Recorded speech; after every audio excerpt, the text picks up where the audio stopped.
So today we're going to start by taking a look at section P.2, which is properties of exponents. We briefly touched on exponents last time, basically just gave a definition to what it means when we have them. But today we're going to look at the properties that exponents have for us and how to manipulate things more easily than having lots of multiplication written out sort of longhand. All of these are things that I'm sure you've seen before, may or may not remember them, and that's totally fine. So there are 5 different properties of exponents rules. I do hope that you are able to print out the notes for today. If not, remember those were posted in Canvas and you're welcome to do so. The product rule says that when I have a product, a to the m times a to the n, like the bases have to match, they both have to say a, then what do is I add the exponents together.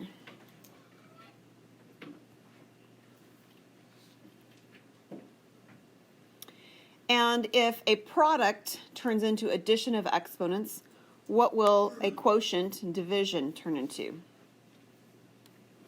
Subtraction, exactly.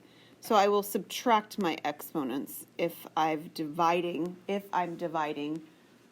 exponents with the same base, right? A to the m over a to the n.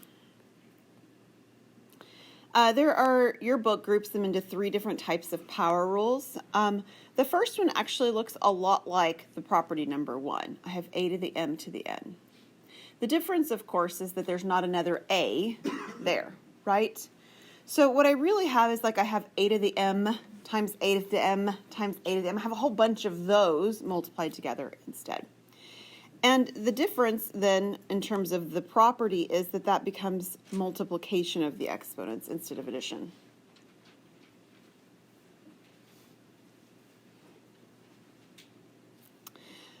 The next 2 almost feel like they're some sort of a distribution property. We don't call it distribution because distribution is always multiplication or division across addition and subtraction. And there's no addition and subtraction here, right? But it feels much like that. This is having AB times AB times AB a whole bunch of times, m times specifically, and that's the same thing as having a to the m times b to the m.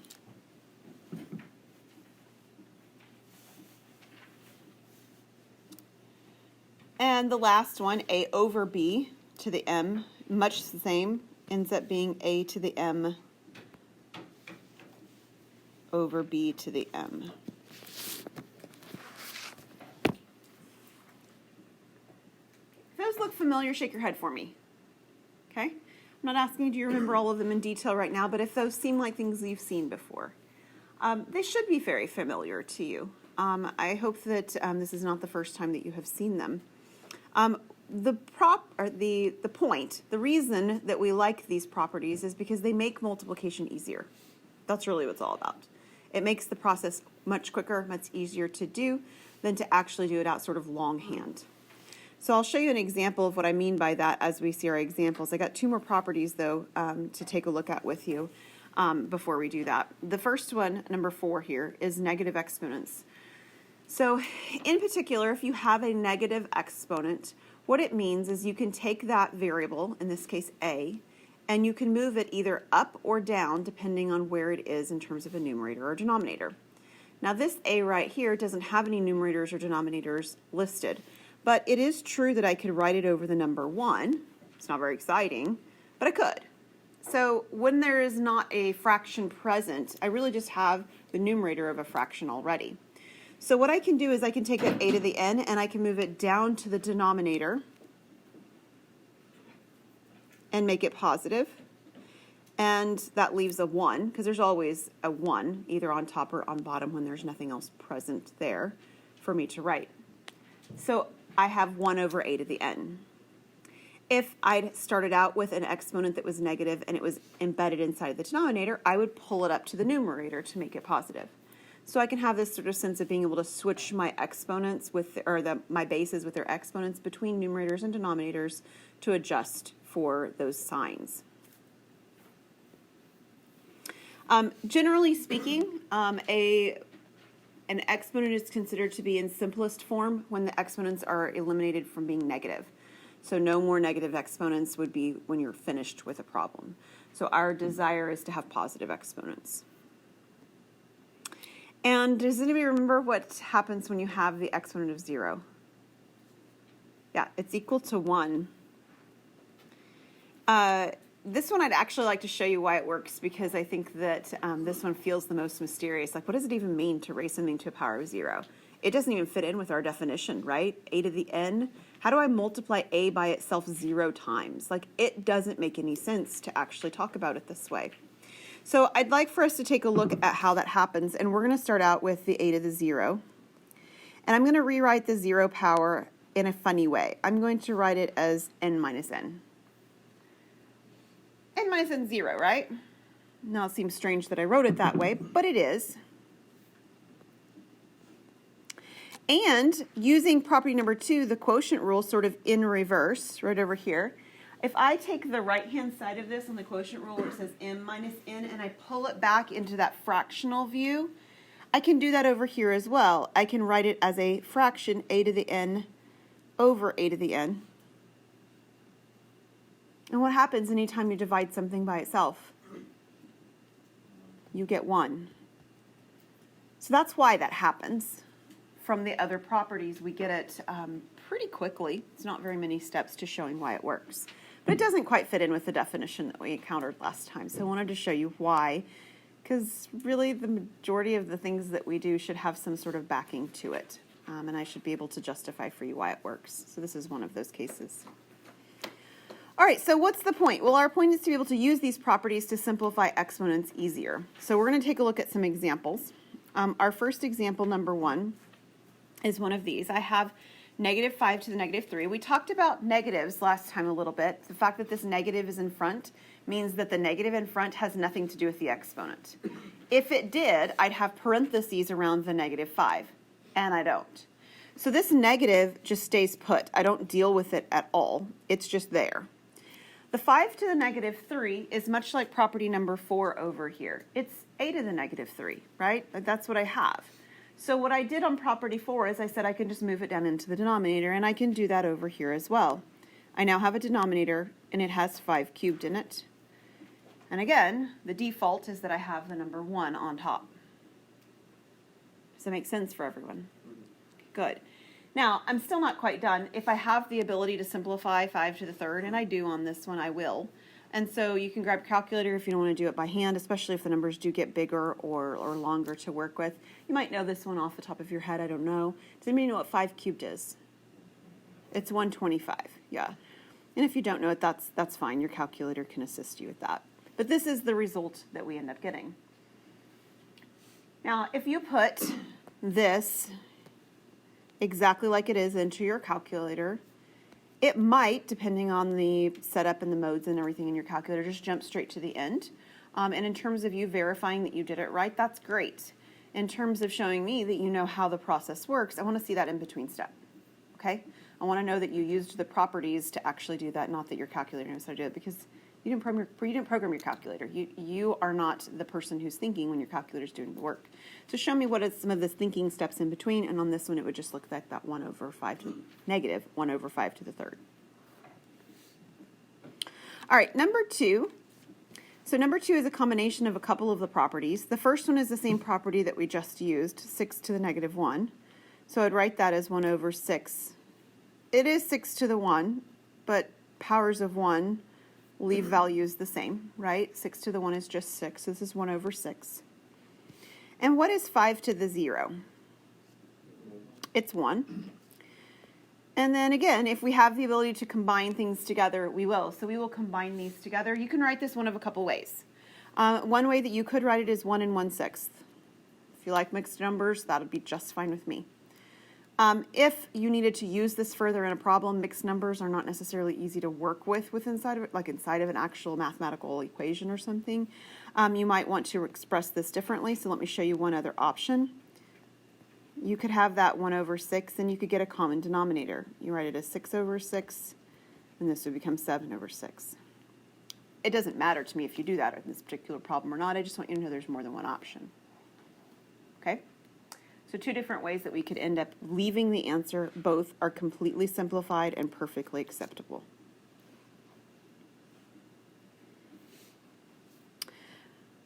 3 gets far more interesting because there's just more going on. So on number 3, we have a whole bunch of multiplication. Notice there's no addition and subtraction going on. It's all just multiplication. And one of the properties that we talked about last time that we use and don't even think about it all the time, well, actually 2 of the properties, are the associative property, which allows us to regroup things, and the commutative property, which allows us to adjust to the order of things. So on this one, we're actually going to do both of those things. We're going to change the order, and we're going to change the grouping. And we're going to do it at the same time because I think that you guys have seen this done enough that it's not uncomfortable to do it that way. But we usually group the pieces together that have the ability to combine and simplify, right? So there's a -6 and there's a 3. These 2 are coefficients. They have the ability to combine and simplify. You might even just combine and simplify them at the same time. I want to show you what it looks like in case you don't, because I want you to see the regrouping that you're doing, whether you're actually doing it on paper or whether you're just thinking it through. You're actually regrouping and saying, I'm going to do -6 times 3. Or if you prefer, we could write it, actually, I think I might like this. And then you're going to group the A's together because the A's have the ability to combine as well. I have A to the 7th and I have A to the 3rd. And then you're going to group the B's together, and the B's are B to the 4th and B to the 5th. So we're shifting the orders all around. We're regrouping them next to the piece that they can combine with. And when we do that, we end up getting -18, right? That's fine. That's just a multiplication step. The next 2 are actually the properties of exponents. So this is actually property number 1. A to the 7th and A to the 3rd is that first one. And it says I should add the exponents. 7 plus 3 would be 10. So A to the 10th. 10 looks a little funny. Let me move it over there. And then I do the same thing with my B's. B to the 4th and B to the 5th. I'd add them together and I'd get B to the 9th. And we end up here. I don't mean to confuse the issue on what you do and don't need to show work on, but if you didn't show me this regrouping step right here, that's okay. I think most of that stuff you just do in your head automatically. So you could simply jump to the end on this one, and it would be reasonable to do so because you're not actually skipping over any of the properties. You're using them as you go. Does that make sense? If you're in doubt, show me more work. That's fine. But if on this one you didn't, it would be perfectly reasonable. Let's try another one. Number 4. Now there's division going on. There's negative exponents, and it's kind of messy looking. Okay? So negative exponents, again, can be handled. There's other ways to do this problem, but I'm going to show you the way that I would be most inclined to do it, and then I'll show you another option, okay? So the way I would be most inclined to do it is to get rid of the negative exponents. Negative exponents don't look very nice. And using property number 4 over here, I can move or get rid of negative exponents by moving them up or down. So if they're negative in the numerator, I move them to the denominator. If they're negative in the denominator, I move them to the numerator. So on this one, first of all, let me actually make mention that these are both negative, and a negative divided by negative is a positive. So I don't need to keep tracking along with those negatives any further if I don't want to. The other pieces, so there's a 3 in the denominator. The 3 does not move. It's a really common mistake is that people want to group that 3 with something else. It doesn't get moved because it doesn't have a negative exponent. So it's just going to stay where it is. There's also a p in the denominator that does not have a negative exponent, so it's also going to stay where it is. So those pieces don't move. However, in the numerator, there's a p to the -1, so that one's going to move to the denominator, p to the 1. There's a q to the -1 in the numerator, so it will move to the denominator, so that's a q to the 1. And then there's a q to the -3 in the denominator that'll move up to the numerator, so that's a q to the 3rd. So if I were encountering this problem, this is exactly what I would do. I just shift things around so my exponents are all positive and I don't have any of that going on. And then you can do one of 2 things. You can recognize that q to the 3rd means I've got 3 q's on top, and one of those q's will cancel with the q in the denominator. Does that make sense? This actually means I have q, q, q over 3, and then I'm just going to jump to the end for a moment, a q. So one option is that I could just eliminate one of the q's from that sort of perspective of reducing. Another option, so you can do that if that is pleasing to you. Another option is that you could use property number 2. And property number 2 is that subtraction property. It says when I have the same base, and I do, I have q on top and q on bottom, I can subtract my exponents. So if I think about this one in that fashion, what I could do instead is I could say I've got 3 on top, I've got 1 on bottom, and 3 minus 1 is 2. And that would leave me with a q squared on top. Either way, you end up with the same thing. You're just sort of thinking about it in a little bit different way. And then that 3 still in the denominator, I have p, and I know it says just p, but it's the same thing as having p to the 1, right? I have p there twice. I have p to the 1 there twice, and so when I multiply those together, I get p squared. Okay? So that's how I would approach the problem, but I would like to show you one other way in case you see this in a different way than I do. Another way to do this problem, I'm just going to shift this work up. I'm not going to eliminate it, I'm just going to move it up. Is that you could, I'd still eliminate the negatives first. I don't think that makes any sense to keep those in any worldview.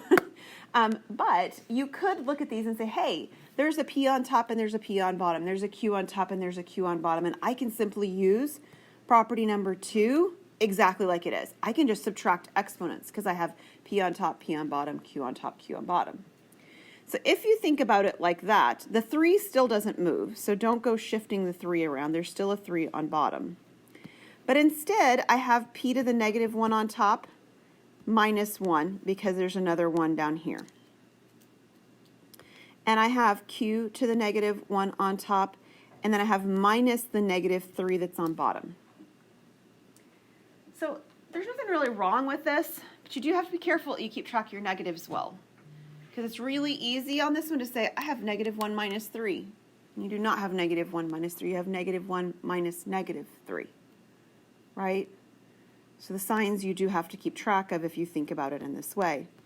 If I do this subtraction, whoops, there's supposed to be a p first. I have p to the negative 2, because negative 1 minus 1 is negative 2. And then I have negative 1 minus a negative 3, which is negative 1 plus 3, which gives me q squared.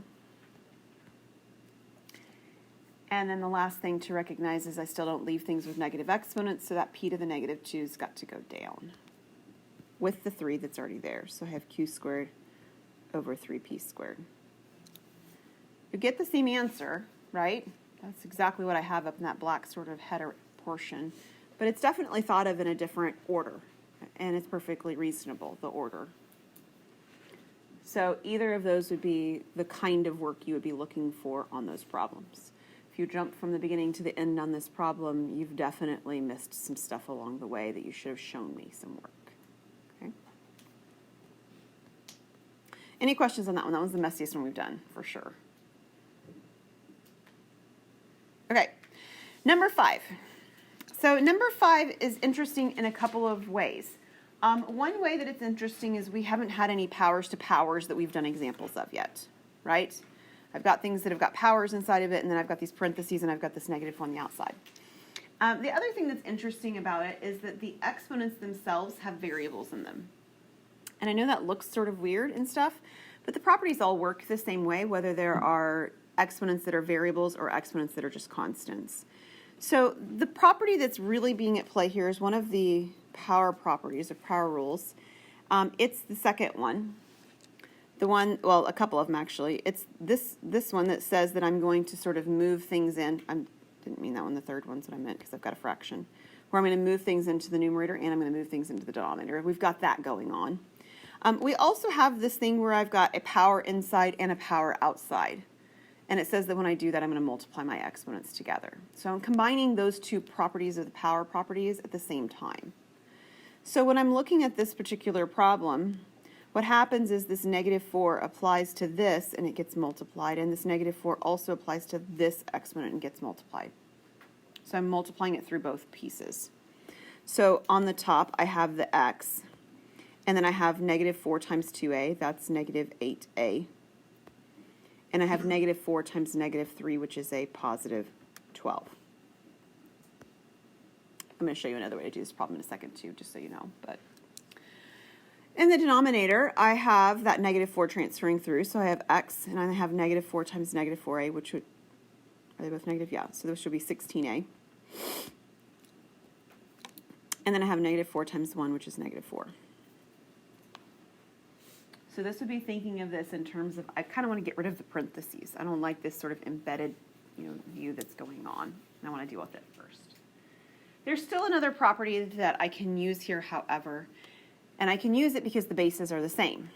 So on the previous problem, there's no way right here to combine the q and the p, right, with the exponents, because q and p are different bases. But on the problem we're working on now, the bases match. They're both x. Yeah? So we can actually combine them together using property number 2, which says I can subtract my exponents. So I can take the x with the -8a plus 12, and I can subtract the exponent on bottom, which is 16a minus 4. So I need to combine like terms in that exponent now. So we'll distribute the negative in here. That gives me a positive 16a and a negative 16a and a positive 4.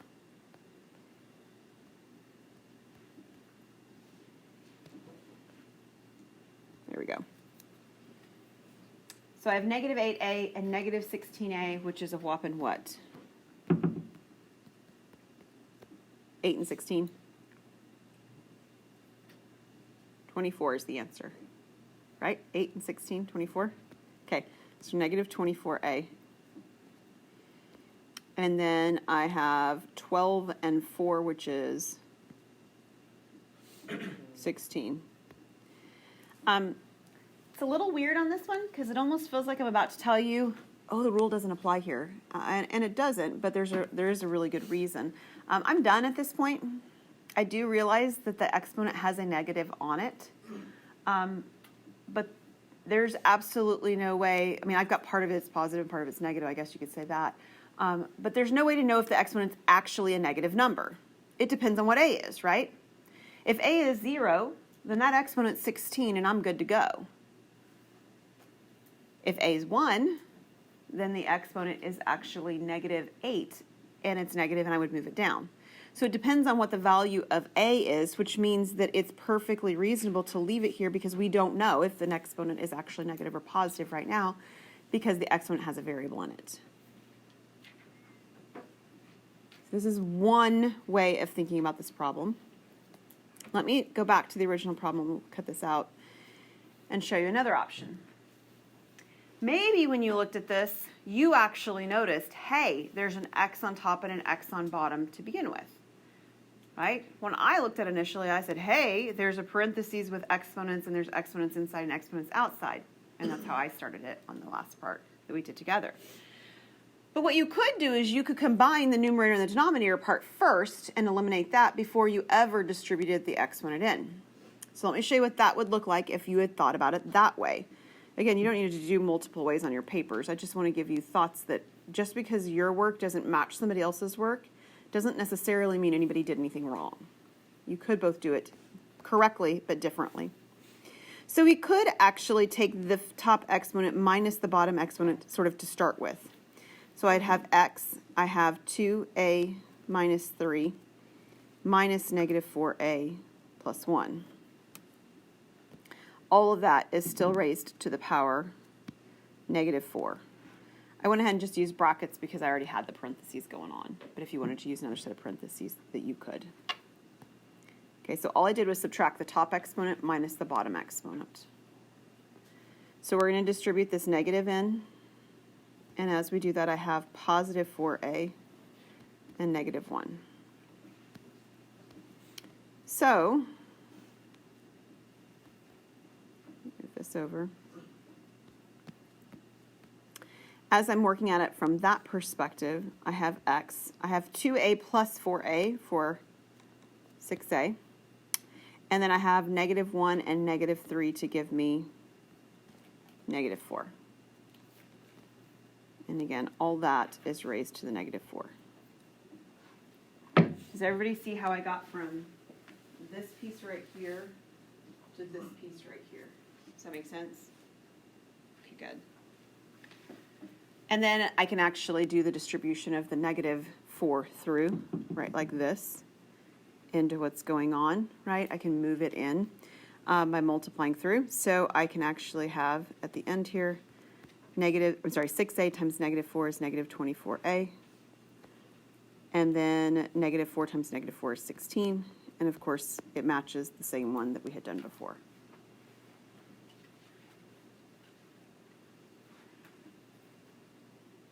Okay, I have one more example of this style, and it does feel quite a bit like this one. It just has numbers, though, instead of variable exponents. So this is almost like combining problem number 4 and problem number 5 together. So I'd like for you guys to tell me what you would like to see done first. Do you want to deal with the negative 2 on the outside? Do you want to deal with simplifying the fraction that's inside first? Those are basically our two options. So what would you like to do? Simplify the fraction or distribute the exponent? You want to deal with the exponent? Fabulous. Okay, so if we want to deal with the exponent, it's a little bit funny because the exponent of negative 2 will apply to numbers now, and I didn't have that happen before. So as I deal with this, there is, I'm just going to put this negative, it needs to go with something, so I'm going to put it with the 15 on top instead of the 18 on bottom. I just need to pick one.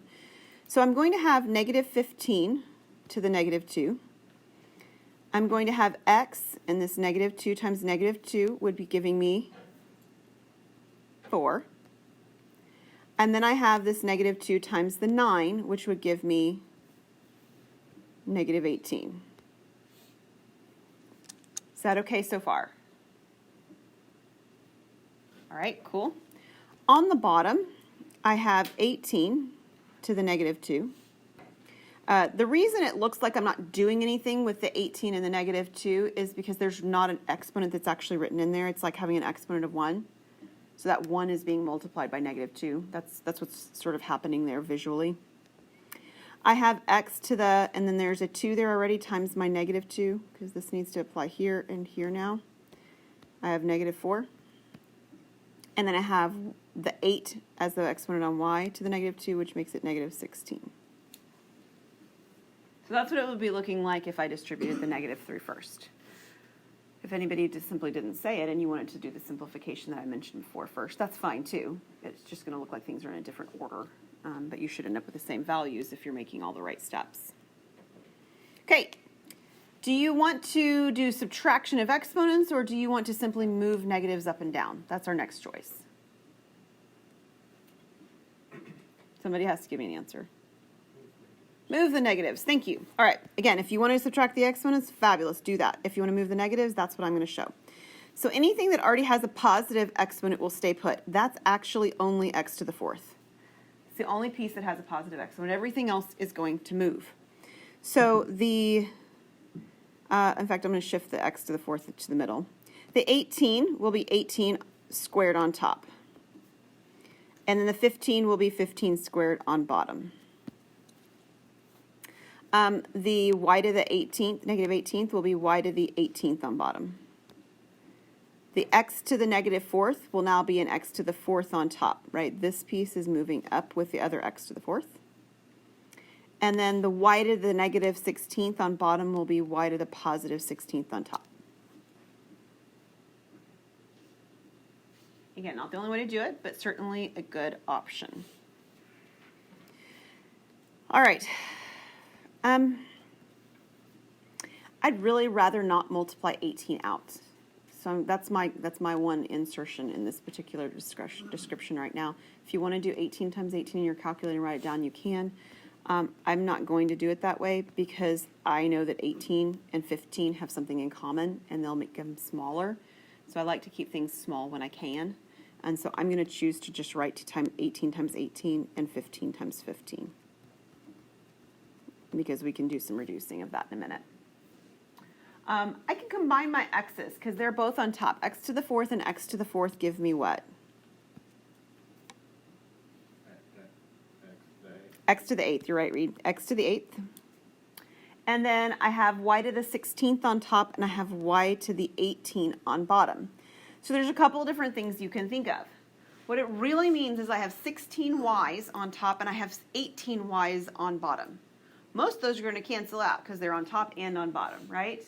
So you could think of it in a cancellation term, right? 16 on top are going to cancel with 16 of them on bottom. There's 18 of them on bottom, so I'm going to still end up with 2 of them on bottom. So if you simply jump to the fact that you have y squared here, that's fine.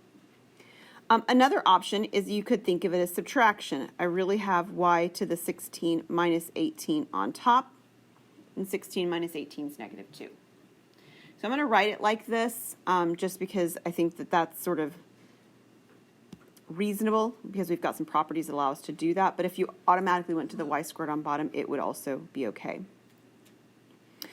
At this point, I would like to recognize that, like I said before and why I did it, 18 and 15 have something in common. What will they both divide by? 3. So if I divide them both by 3, I will get a 6 on top and a 5 on bottom, and I can do it twice. I'll have a 6 on top and a 5 on bottom. So that would give me 36 on top, x to the 4th on top, and right now I have y to the negative 2 on top. It'll give me 25 on bottom, and that's it. Might be tempting to leave it here. It is far cleaner than when we began, but we won't because we need to move that y to the negative 2 back into the denominator if we still have it at this point. Some of you might not. So the 36x to the 8th is on top. Oh, I'm sorry, that should have said x to the 8th. Please change that. I just copied it down wrong. I'm zooming in and zooming out too frequently, I think. And then I have that 25 and y squared on bottom. 36 and 25 can't cancel any further. Whether you sort of think about the 36 and 25 or you go back and think about the 2 6s and the 2 5s, it will result in the same answer. You can't cancel them any further. And so we're finished. Okay, any questions about exponents? Because we're going to shift topics just a little. Okay. Our shift is not completely away from exponents, but it's incorporating exponents into an application, and that application is scientific notation. So scientific notation is notation that puts numbers in the form of a times 10 to the n. The value of a is between 1 and 10. Strictly less than 10 and just has to be bigger than or equal to 1. And n has to be an integer.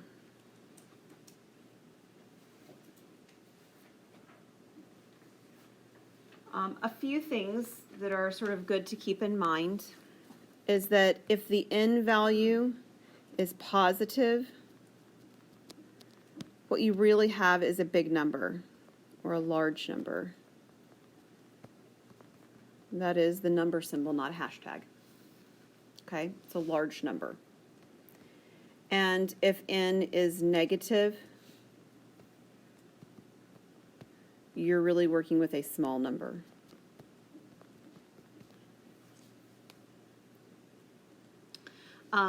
I know that there's lots of teachers through high school and maybe even in college that teach this idea that if the exponent's negative, we shift it left or right.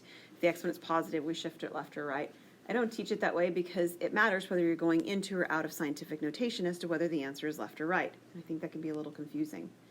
So teach it a little bit differently. I want you to focus on the fact that a big number is a positive exponent and a small number is a negative exponent, because then it will work either direction with what I'm about to tell you, and you don't have to keep track of positive or negative, left or right, standard or scientific. All that's a lot to keep track of at the same time. So instead, we're going to do an example that's going to take scientific into standard notation. The 5 on top tells us how many times that we're going to move the decimal. You're going to move it either 5 to the right or 5 to the left. You're going to move the decimal 5 locations. But the answer is going to have to be a large number because the 5 is positive. If that makes sense, say yes. Okay, good.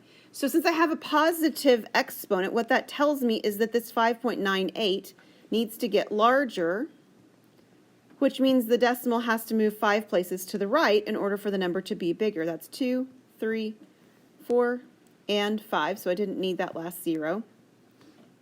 So the number I end up with is 598,000. And that should match. Big exponent, I mean not big, positive exponent, big number. And they go together. So we moved it in the right direction. The 5 simply tells us how many times to move it. On the second one, we actually have a negative exponent, same 5.98, because I don't want to confuse the issue here.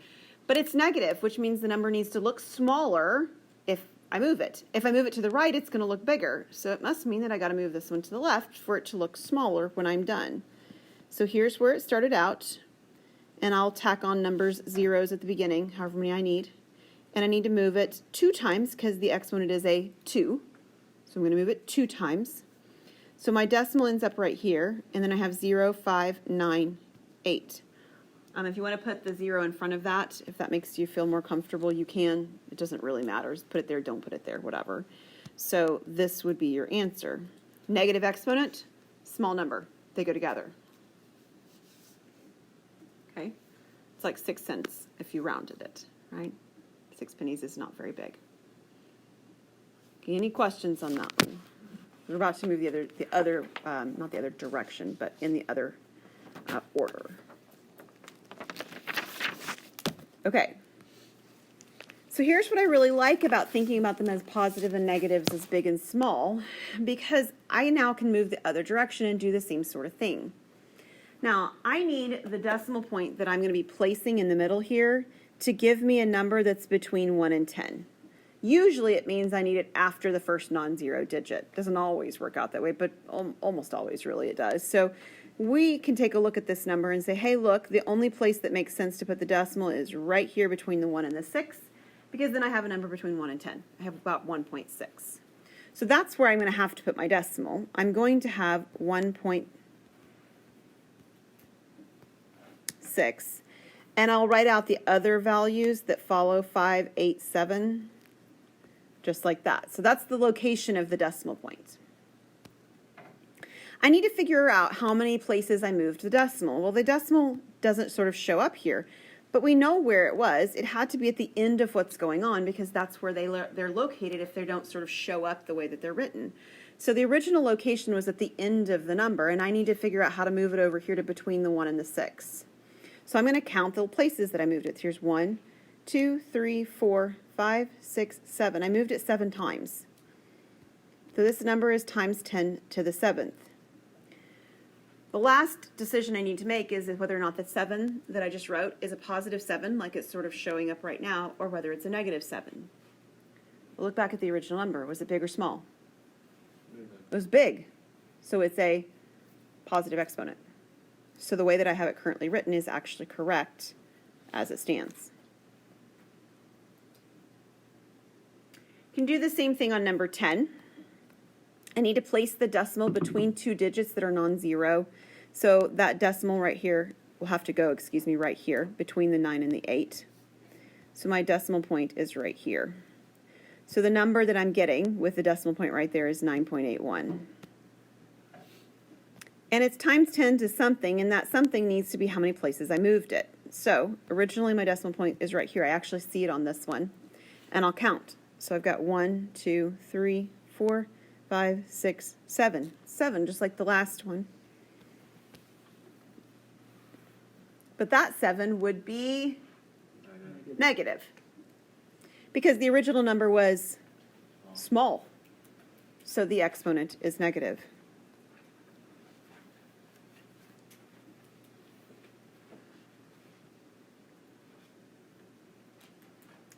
Okay, so I would like to show you how this whole exponent part that we did at the beginning can combine with scientific notation and why they placed them within the same chapter, section of the chapter, I should say.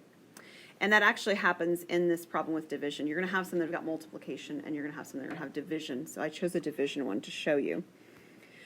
This actually looks a little bit like the problems that we did over here. I have some exponents on top, I have some exponents on bottom, some of my bases match, some of them don't, and I should be able to do some combination of things using those same properties. So This x is the multiplication x. Anytime your book does it, it looks very stark and straight lines. And anytime they do x's that are variables, they look like script writing. So that's how you can kind of keep track of them. You don't see it used everywhere, but for whatever reason, scientific notation is a place where we do see that multiplication x still used as you move on in mathematics. But what I can do is I can actually look at the pieces again that have the same bases or that have the ability to combine. These two pieces are both coefficients, 9.3 and 3.1. And they very beautifully divide to the sum to a very, very nice number. What is 9.3 divided by 3.1? It's 3. So as we're working with decimals on these particular scientific notation problems, your calculator, even if it weren't a beautiful 3, can tell you what the decimal should be that it's giving you. This is 3. And then I have the base of 10, right? So this is property number 2. I have a 10 with a number on top. I have a 10 with a number on bottom. And so I can actually write this as 10 times 10. And I can subtract the exponent. So this is 12 minus negative 5. Minus a negative would give me a plus, an addition symbol, right? So positive. So now I have 3 times 10 to the what? 17th. There's one thing you have to be careful at the end. This one worked out nicely. The reason I say it worked out nicely is because the answer right now, without doing any more work, is already in scientific notation. Right? 3 is a number between 1 and 10, so I'm good to go. I'm done. If the answer that you get at the end looks something like 0.3 times 10 to the 4th, I'll give you that just for pretend. That's not in scientific notation, and my problem is not done. So I would have to shift the decimal and make it into scientific notation. So I would get a 3. And then again, small exponent, a small number, 0.3 was small, will make the exponent become a smaller number, so it will actually become a 3 as well. It just makes it smaller. If the number is big, and I made it, which is typically not the case, but if the number were big, like let's say it actually ended up at the end 35 times 10 to the 12th. I'm making things up at this point, I realize, I'm sorry. But my decimal needs to be here, so I would become 3.5. I don't like to write with the yellow because it doesn't always show up very clear for you guys to see. 3.5, and that number was big, so the exponent would become bigger. So it would be 10 to the 13th. So you do need to be careful at the end that you adjust, if you need to make it actually be in scientific notation. Okay, so that's the end of P.2. Any questions before we move to P3?